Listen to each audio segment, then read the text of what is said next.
Let's go to the 450 highlights now from Washougal. Everyone anticipating a battle in Chase Sexton, who has won this race on a 450 the last 2 years, and the amazing rookie season of Jett Lawrence, who has yet to lose a race this year. Here he is signing some autographs. Got the Jets and Donuts backpack there for those fans, and a selfie, of course. Having fun off the racetrack. It is serious business on it. He got a good jump here, but it's Dylan Ferrandis going to control it early. Yeah, Dylan Ferrandis got a great jump, and just like his teammate in the lights class, the Yamaha was able to get up front, and we saw it was a staple all day. Once, guys, it was really hard for everybody to make up time, but also pass, and so Dylan was able to lead a couple laps on this, and Jett Lawrence goes up the inside, on the outside of him, and then squares him up, kind of catches Dylan. I wouldn't say sleeping, but kind of tricked Dylan, and once he was able to get around him, he put in some hot laps, got a little gap, and as I said, it's hard to make up time, and Chase couldn't make that up, and that was kind of into that race. But yeah, here's Sexton working on Ferrandis for second, but at this point, Lawrence is already pulling away. This is a great pass by Sexton. Yeah, it's one of those passes that you remember as a childhood. You go around the outside.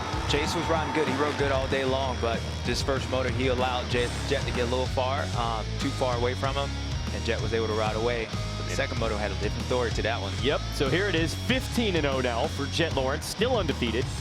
And it looks like he had everybody covered, but moto number 2 would be a little bit different. First of all, we had a gate malfunction. We restarted the race. Sexton a great start, but he's going to get edged out. Aaron Plessinger to the lead. Yeah, and I was really impressed, just impressed with Jett not moving on that restart. I was impressed with Chase to be able to bounce back along with Jason Anderson to focus enough to get ahead of him. But if you once we listen to the interview from Jett Lawrence, this pass that he was able to make on Chase Sexton, you don't realize how important that was, and kind of dictated this whole race, and he said that. But Aaron Plessinger, no, that's not JS, and I don't know where this guy came from. He doesn't even know where he came from, but it was good, and he's led more laps than anybody, probably double, triple as many laps as anybody outside Dylan Ferrandis.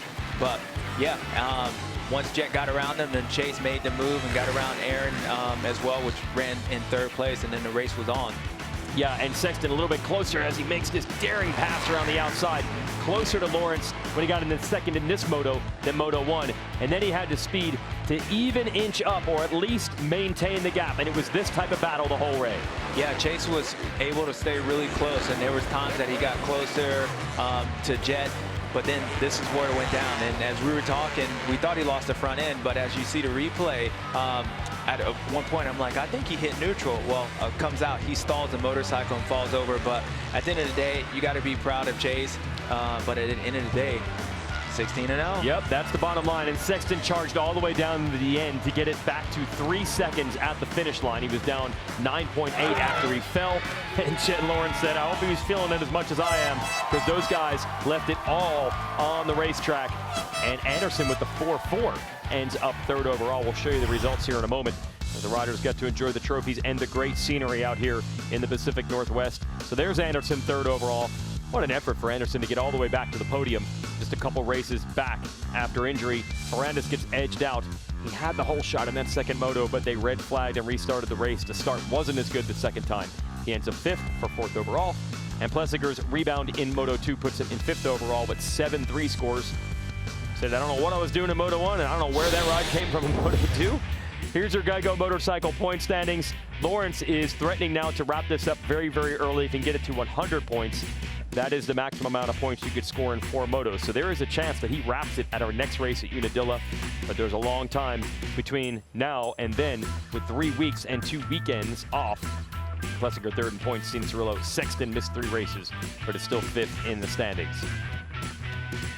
And this is a tradition we have this year. The race winners sign the backdrop, and then Road to Recovery will auction that off. I mean, if you got a man cave or a garage at home, can you imagine having that thing hanging on the wall? It'd be awesome. And if you notice, if we get a wide shot, you probably see all of them on that one side, that right side. It's going to have the same signature on it. That's Jett Lawrence. I told him he should get a stamp on it. Make it a lot easier. Make it easier. Yeah, he's tired now. Here's the combined standings, Super Motocross, with Sexton way out front, Plessinger 2nd. Webb is 3rd for now, but he's not racing the rest of the motocross campaign, so we'll see if he can hold on to that spot. Cianciarulo, credit to him, he's raced as many 450 races as anyone else this year, and he's 4th in the combined standings. And the playoffs begin September 9th. We've never had this in this sport before. The idea is to build hybrid tracks that feel a little bit like motocross, a little bit like supercross. How's that all going to turn out? Two-moto format there. We really don't know. Maybe that's the most exciting part. Even the riders, not exactly sure how to prepare for those. That'll be September 9th, 16th, and 23rd. Get your tickets now. And there is trackside camping at those first two races to give you that motocross feel like we had here at Washougal. Well, I was worried. We started the day with a lot of hype over Chase Sexton. Had won this race on a 450 the last 2 years. He was pretty close to Jett last weekend. Maybe we had something. We did not in the first moto. I'm like, maybe that was not hype. Maybe that was not reality. Moto 2, Chase brought it, and we had the battle. It was exciting. Yeah, we finally got that race that we thought we were going to get at Redbud. Chase Sexton bouncing back, and it was big for him because we all kind of came in thinking that if he had a shot at beating Jett, it was going to be this weekend. If somehow what we saw at Southwick in the last couple of weeks would have happened, then it would have been difficult for him, even moving forward to after 2 weeks off.